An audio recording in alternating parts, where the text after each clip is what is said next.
Sybil Millionaires: How Airdrop Hunters Trick Projects and Snatch Fortunes. They maintain multiple accounts for the same project, stay undetectable, and maximize profits from airdrops like those of Arbitrum, Aptos, Sui, and others. In one evening, you could make up to 10 quality accounts. It's not rocket science, it's just everyday work. That's why so many people are FOMOing over it, said Ilya, a 33-year-old Ukrainian whose main source of income comes from airdrops. Ilya, he asked CoinDesk to change his name, is also trading crypto for profit, but airdrops have taken up most of his time the past couple of months, he told me over Zoom, speaking from a southern European country. Ilya is one of the many crypto traders who make money from Sybil attacks on token airdrops. In other words, they spin up multiple accounts on a blockchain project that is expected to airdrop its token, then they snap as many tokens as they can. A Sybil attack gets its name from a 1973 book about a woman with dissociative identity disorder.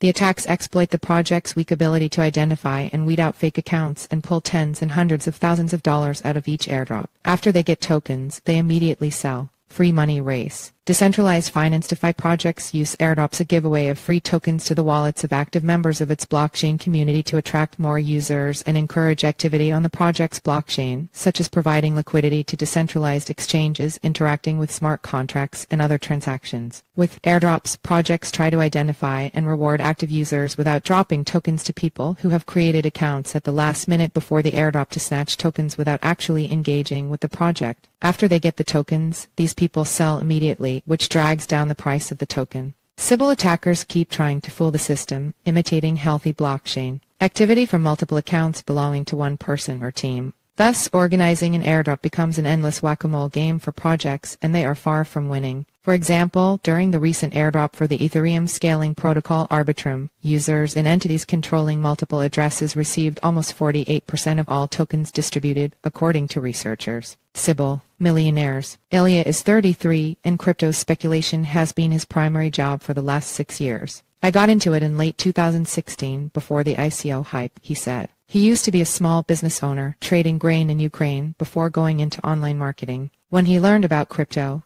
everything changed. He invested in several initial coin offers, and his returns were tenfold. After the ICO hype cooled down, initial exchange offerings IEO came along, then the 2020 DeFi craze, then the non-fungible token NFT obsession. If you get ahead of a trend, Ilya said, it's just a free money giveaway, with airdrops being just the latest hot opportunity. Airdrops are a legally safer way to distribute a project's tokens than ICOs, said Igor Pertsia, founder of the Hyper Venture Fund. He said, especially deft. Sybil attackers can get away with up to several $1 million in crypto from a single airdrop, targeting projects such as Ethereum Name Service ENS, Sui, Aptos, and others. I know people who made $1 million to $2 million only from Arbitrum, Pertsia told CoinDesk. Unlike in ICOs, many of which work more like Ponzi schemes, participants in airdrops don't talk about them much because the more people want to join, the less each one will get. The evidence is not just anecdotal. Blockchain researchers have spotted crypto wallets that accumulated more than $1 million worth of the Arbitrum ARB tokens from various other wallets, suggesting they belong to the same person.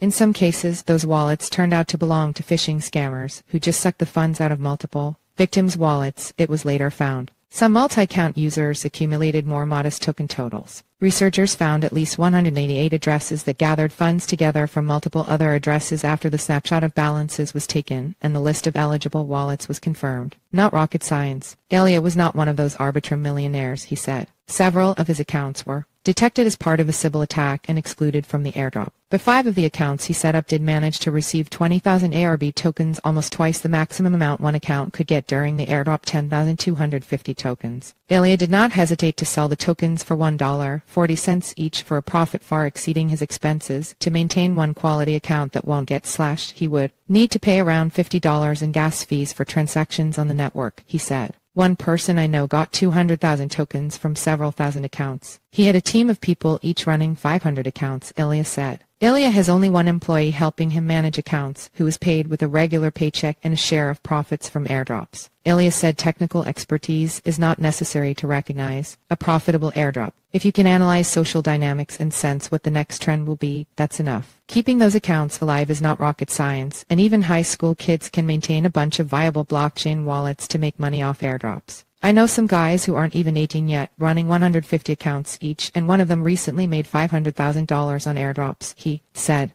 20-year-olds missed the ICO boom, and now it's a new wave of the young and hungry, Pertsia said. risking it. You never know what project will drop tokens one day, so airdrop hunters are monitoring multiple projects that seem promising. Criteria. It should be well known, with a lot of funds raised, a lot of developers and reputable investors, a lot of hype around it and relevant to what's happening in crypto at the moment, Ilya said. Projects satisfying these criteria right now include zkSync, Starknet and Layer 0, and everything related to scaling Ethereum, he believes. While waiting for an airdrop, such hunters risk losing their money if the project gets hacked and all the liquidity drained out of it. DeFi protocols have become hackers' favorite target and lost $2 billion in 2022 alone, according to the blockchain analytics firm Chainalysis. Cross-chain bridges in particular appeared to be one of the most attractive targets for attacks. People would pour in liquidity hoping for an airdrop in the future, and then that bridge gets hacked and some hacker gets away with your $5,000, Ilya said. He does not recall losing a lot in such attacks, Ilya said, but people he knows had up to $10,000 worth of tokens in the recently exploited Euler lending protocol.